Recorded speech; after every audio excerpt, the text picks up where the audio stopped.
주문부터 보시죠. 주문에 기재된 것처럼 의뢰인분께서는 공제조합을 상대로 승소하여 원금 8천만 원 및 이에 대하여 2009년 10월부터 2025년 1월까지 약 15년간의 지연이자를 지급하라는 판결을 받았습니다. 다만 저희는 재판부가 일실수입 산정 시 호포만 개수를 잘못 적용한 것을 발견하였고 판결 경정 신청을 통해 기존 원금 8천만 원에서 1억 9백만 원으로 정정한다는 결정을 받았습니다. 결국 의뢰인분께서는 지연이자를 포함하여 약 2억 원을 지급받게 되었습니다. 안녕하세요. 보유법률사무소입니다. 오늘은 보행신호에 맞춰 횡단보도를 건너는 보행자와 그대로 직진하는 택시가 충돌하는 사고가 발생한 사안에서 택시공제조합을 상대로 소송을 제기하여 손해배상금을 지급받은 사례를 소개해드리겠습니다. 피해자분께서는 2009년 10월 오후 6시경 귀가를 위해 교차로 부근을 지나 보행신호에 맞춰 횡단보도를 건너고 있었는데 때마침 정지하지 않은 채 직진한 택시에 우측 골반 부위를 부딪히는 교통사고가 발생하였습니다. 피해자분께서는 충격 직후 20m를 날아 우측 등개골 쪽을 아래로 하여 아스팔트에 강하게 부딪히고 튕겨진 후 또다시 우측 팔다리 몸통 쪽으로 아스팔트에 추락하게 되었고 뇌경색증, PTSD, 뇌손상 및 기능 이상에 의한 인격 및 행동장애, 아나골 내벽의 폐쇄성 골절, 좌측 골반의 폐쇄성 골절 등의 상해를 입으셨습니다. 여러분들 횡단보도를 건널 때 파란불이라고 해도 항상 주의를 살피고 건너는 습관을 가지셔야 합니다. 교통사고는 내 과실이 전혀 없어도 불가항력으로 발생한 경우가 빈번하게 발생하기 때문입니다. 사고 직후 공제조합에서는 약 10년간 피해자분의 치료비를 대지급해 주었으나 치료가 종료될 때쯤 의뢰인에게 터무니없는 합의금 액수를 제시했다고 하는데요. 의뢰인분께서는 우연히 저희 포유의 블로그와 유튜브를 보시게 되었고 공제조합에서 제시한 합의금이 적절한지 적절하지 않다면 얼마를 받을 수 있는지 물어보셨습니다. 저희는 전화상으로 간략하게 사고 경위와 부상 정도를 듣고 공제조합에서 제시한 금액이 너무 적어 보인다고 말씀드렸고 의뢰인분께서는 구체적인 상담을 위해 저희 포유를 방문해 주셨습니다. 면담을 통해 공제조합에서 제시한 금액보다 훨씬 많은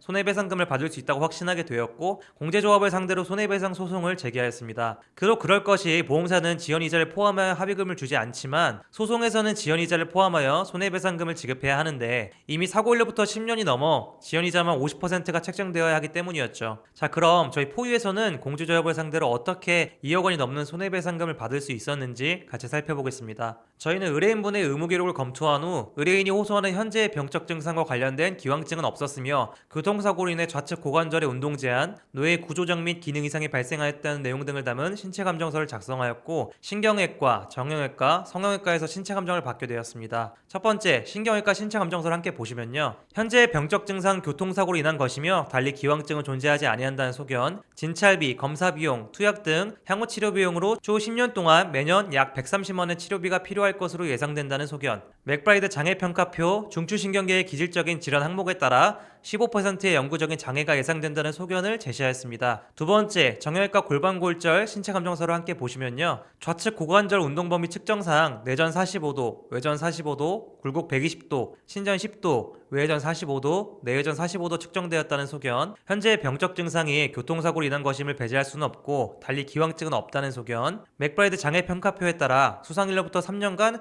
5%의 장애가 예상된다는 소견을 제시하였습니다. 세 번째, 성형외과 신체감정서를 함께 보시면요. 현재의 병적 증상은 교통사고로 인한 것이며 달리 기왕증은 존재하지 않는다는 소견, 향후 치료비용으로 840만 원이 필요할 것이라는 소견을 제시하였습니다. 그리고 이 사건, 택시공제조합에서는 피해자의 과실을 주장했었는데요. 여러분들 교차로 횡단보도에서 보행신호에 따라 건너고 있는 보행자를 택시가 충격한 사안에서 보행자에게 과실이 있을까요? 상식적으로 생각해봐도 당연히 보행자의 무과실이 인정되어야 하지 않을까요? 그럼에도 택시공제조합에서는 보행자에게 30%의 과실이 잡혀야 한다고 주장했는데요. 구체적으로 사고 당시 시각은 일몰이었던 사정을 감안할 때 택시가 해가 진 직후의 어둠 속에서 보행자의 무단횡단을 피하지 못하여 발생하였고 손해보험협회 자동차 사고 과실 비율 인정 기준은 보행자 횡단사고에서 야간, 기타 시야 장애가 있는 경우 15%, 간선도로의 경우 15%의 보행자 과실을 가산하고 있기에 보행자에게 30%의 과실이 있다고 주장했습니다. 저희는 피해자의 보행신호에 따라 정상적으로 횡단보도를 보행하였을 뿐인 점, 이 사건 교통사고는 택시 운전자가 전방주시 의무 위반,